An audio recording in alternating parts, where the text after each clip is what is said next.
Alright, answer for the longest time.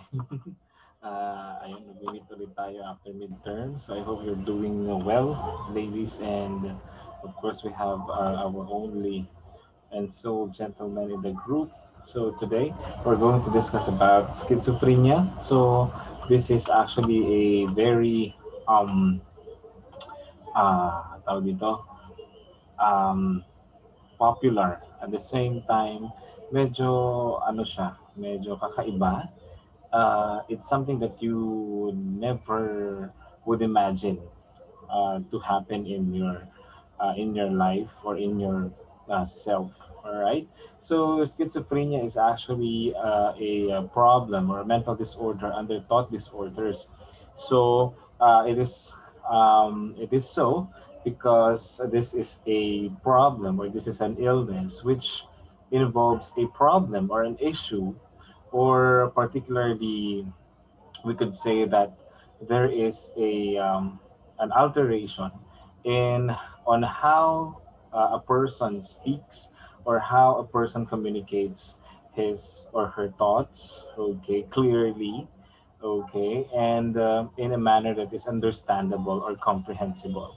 All right, so schizophrenia is a mental disorder characterized by disturbances in the thought. At the same time, sensory perception. Ibig sabihin ng sensory perception is how a person perceives the environment using his or her senses. Okay? So mamaya makikita natin, may mga problema tayong makikita pagdating sa kanyang okay interpretation of of the environment using now the senses.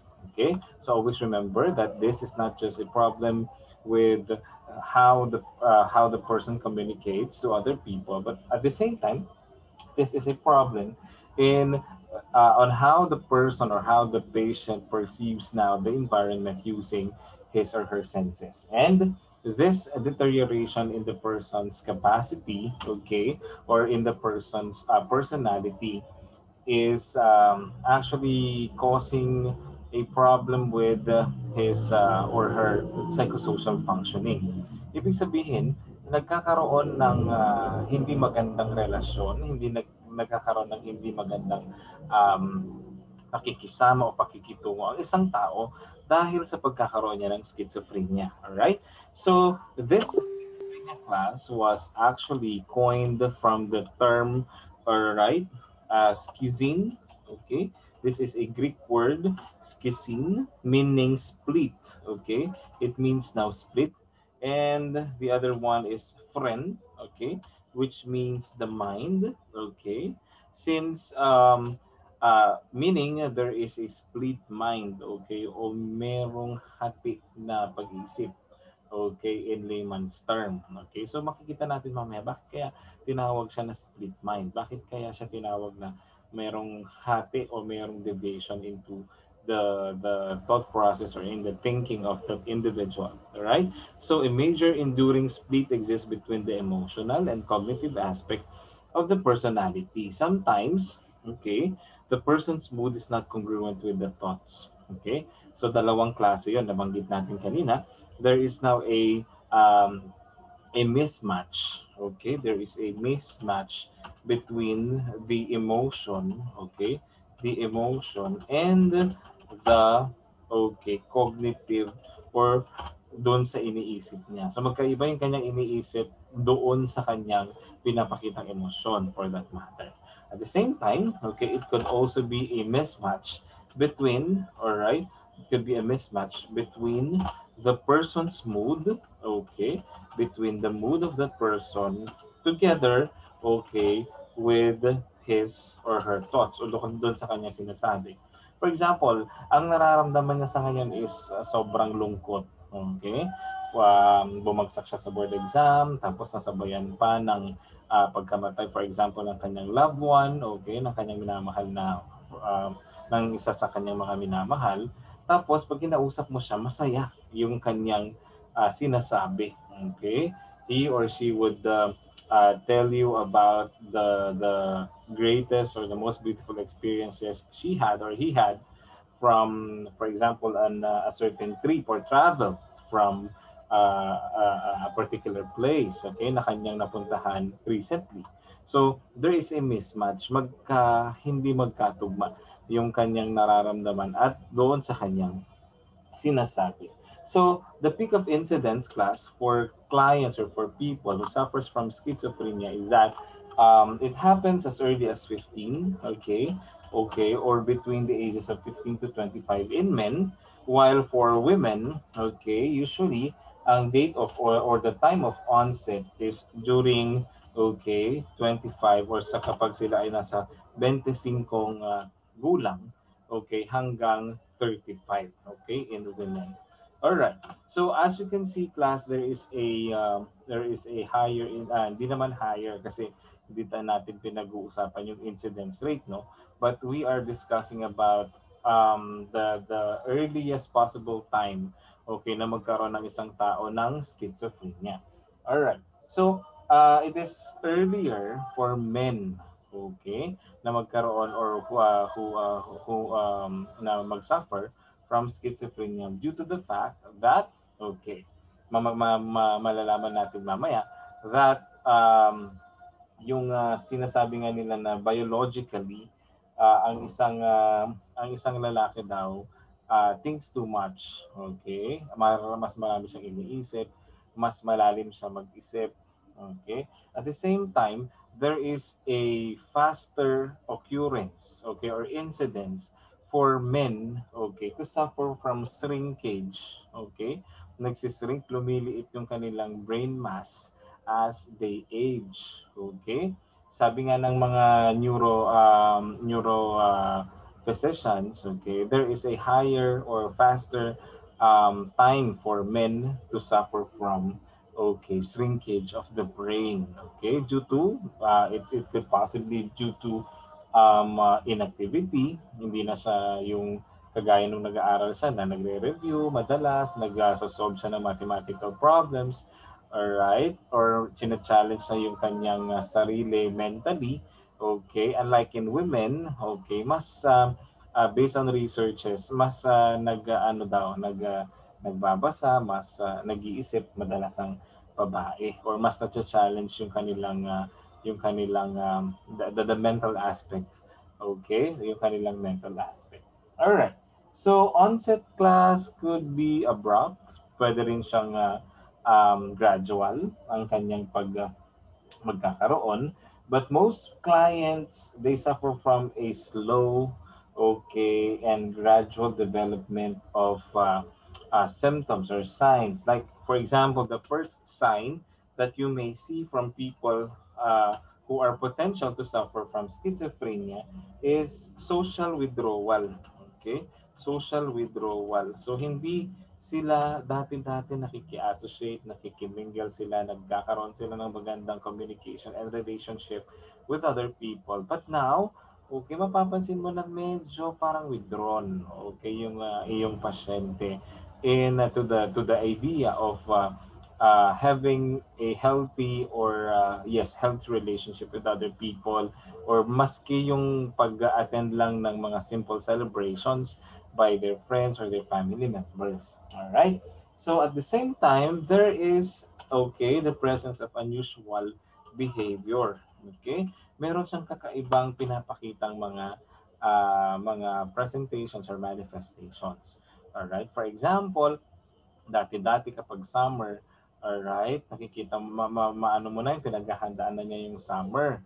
Okay, by attending or enrolling to the gym. Okay, nagpapapayat na yan, nagpapasexy na yan. But nowadays, okay, bigla-bigla na lang hindi na siya nag-a-attend ng gym sessions, hindi na siya nag-a-attend ng yoga. Okay, tapos pagdating ng summer, balot na balot ng jacket, ng sweater, ng sweatshirt or whatsoever yung kaibigan mo. Okay?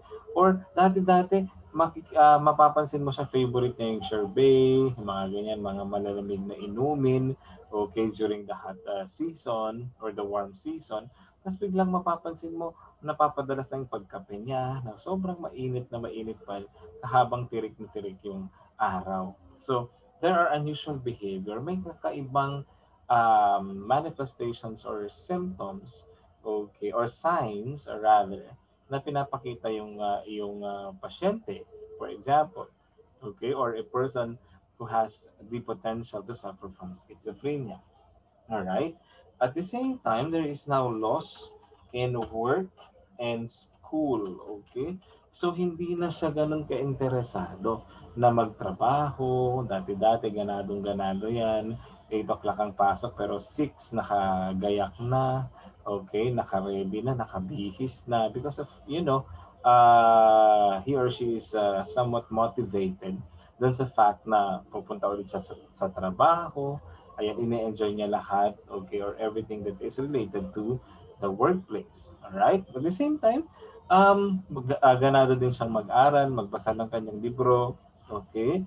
At sobrang motivated siya to pass and at the same time to excel in the class. But nowadays, wala na siyang gana, okay, tinatamad na, wala na siyang motivation to do or to attend work or school for that matter. Alright? At the same time, class, ito yung una at madalas mapapansin mo to a person suffering from schizo, neglected hygiene. Alright? So, dati-dati, malinis siya tingnan, okay, naliligo araw-araw, minsan nga thrice a day, tapos nag-oral hygiene siya for more than 3 times a day. Okay, makikita mo malinis yung kanyang yung kanyang damit, plansyado yung pagpasok sa school or sa kanyang trabaho. But nowadays, nagiging iba na yung pattern of, yung hygienic practices niya. Okay, so minsan, once a week na lang ang pagligo. Alright, at the same time, every other day na lang ang kanyang pag-brush, okay, or pag-maintain ng kanyang oral hygiene, and etc. So these are the signs that you have to take note, class, or when you are dealing with a patient suffering from this condition. Okay, so that is now your schizophrenia.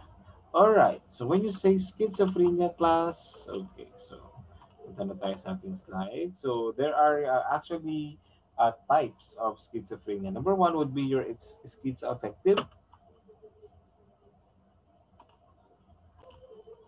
All right. You also have now class your brief psychotic disorder, schizophreniform. All right. These are actually now the milder forms, okay, of schizophrenia.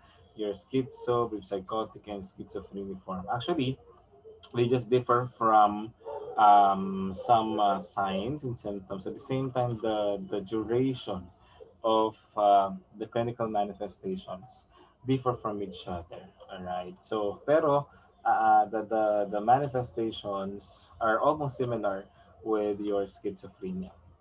Okay.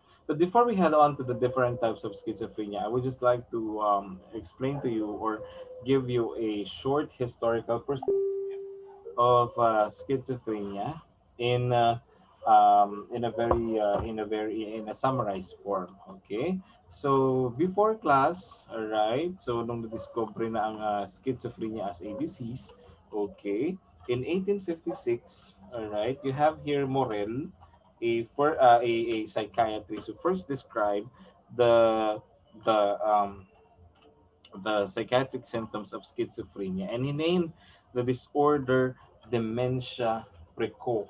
Okay, dementia precoce sa French kasi hindi I don't know how to pronounce this one. All right, so this is now your dementia precoce. Okay, this means now early dementia. Okay, so napagkamalan pa nilang dementia, okay, ang schizophrenia in 1856, okay, through now the observations and studies made by this scientist, okay, named Morel. In the in 1868, okay, a certain type, okay, or variety of schizophrenia was discovered, and this one is your catatonic, okay, catatonic schizophrenia. Okay, this is now your catatonic schizophrenia, which was described by Carl Boom.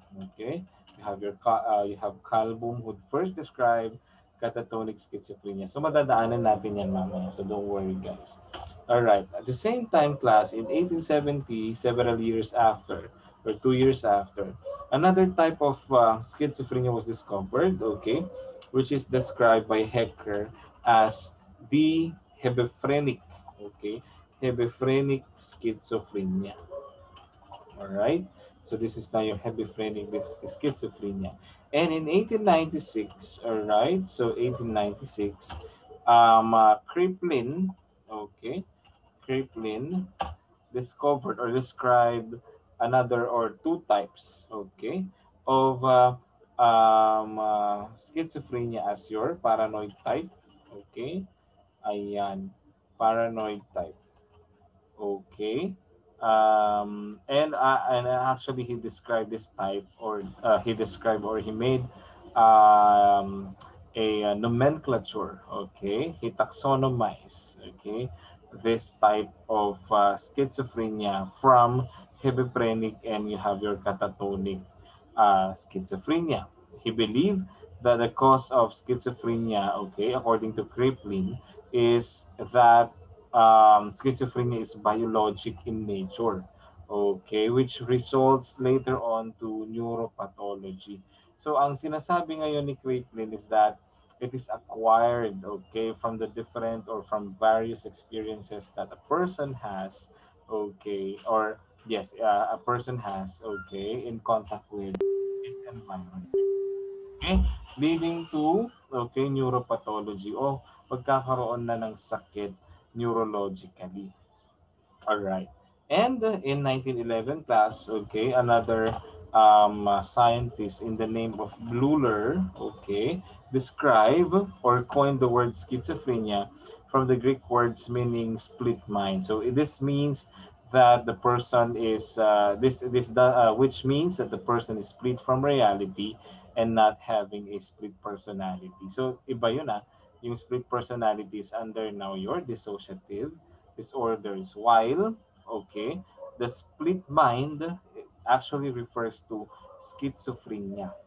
Dahil nga, just a review, okay, nabanggit natin kanina na minsan na iba yung kanyang mood, okay, as compared to his or her thoughts, iba yung kanyang cognitive interpretation to the emotions, okay, that is being manifested or presented. So ganun ang schizophrenia.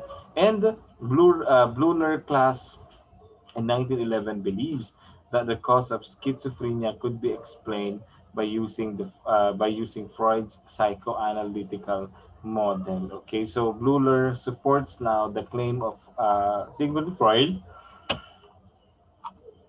Okay, that is explained in the psychoanalytical model. So, in schizophrenia class, actually, madalas nating mapag-uusapan, mababanggit, okay, or madadaanan yung mga teachings of Sigmund Freud, okay, especially in the development of certain mental problems or mental issues related to their rearing stage, okay? Rearing, ibig sabihin ng rearing is yung mga panahon o mga oras na sila ay lumalaki, okay? Since yung rearing stage kasi is actually one of the most critical and most sensitive stage in the development of a certain human being.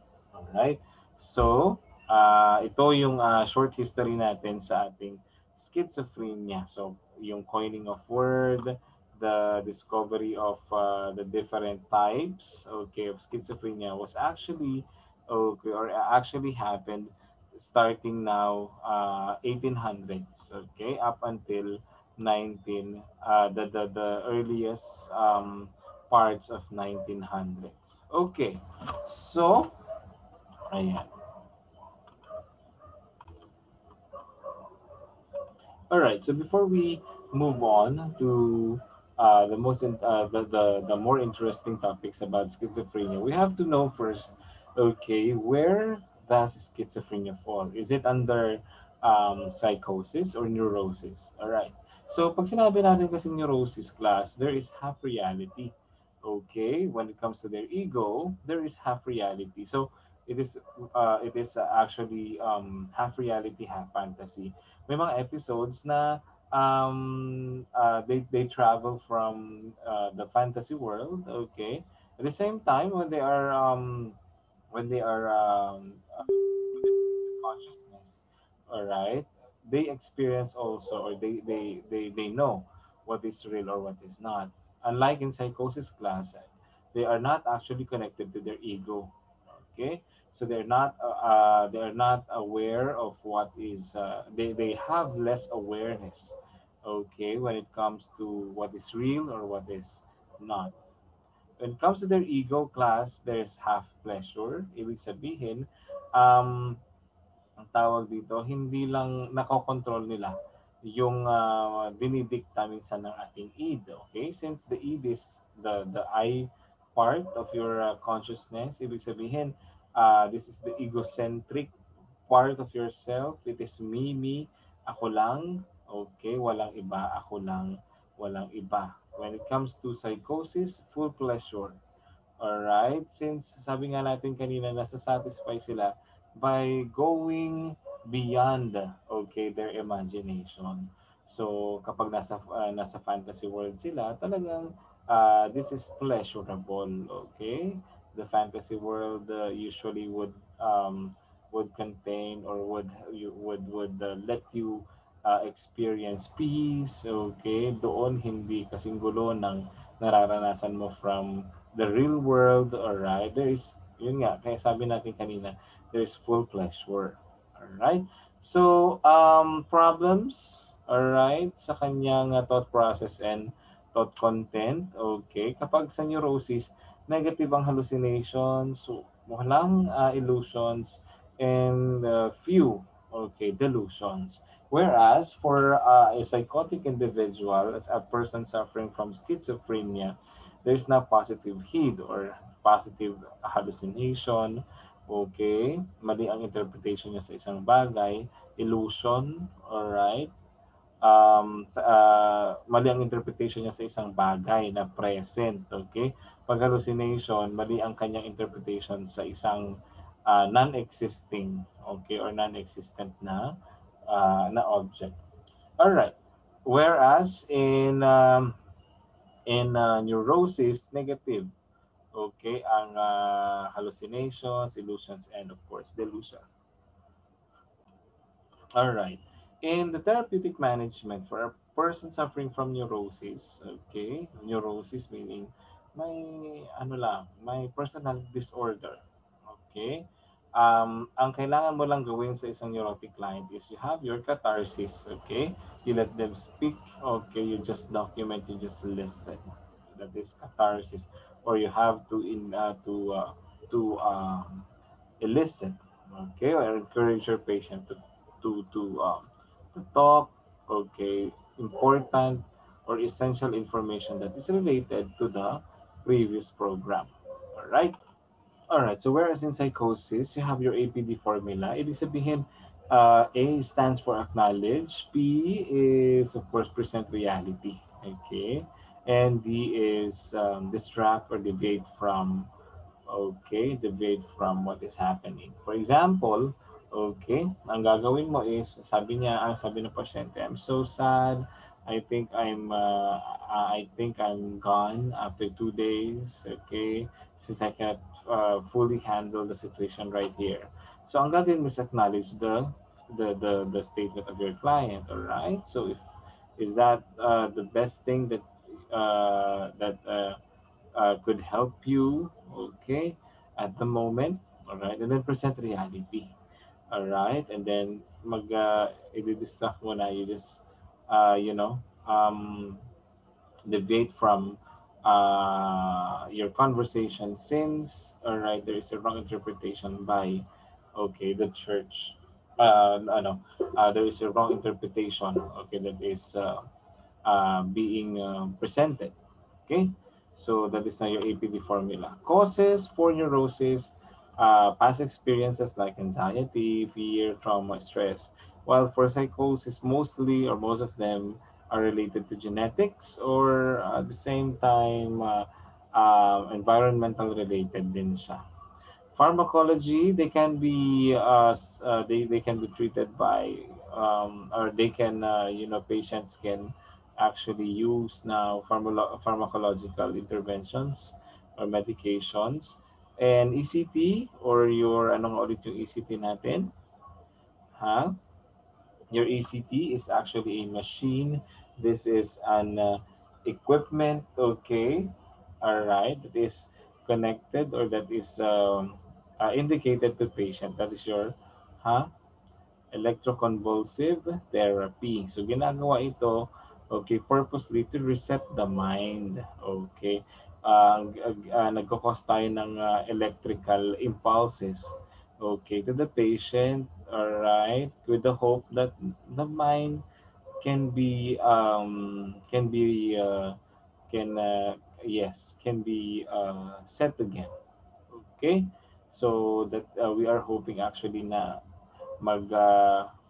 restart, okay, o magpunta siya dun sa default setting niya. Okay, so parang dun sa phone, kapag hindi mo na siya maayos, minsan you just go to the default setting and everything goes back into um into its old place, or into its um uh tawag dito, it will go back to the settings, okay.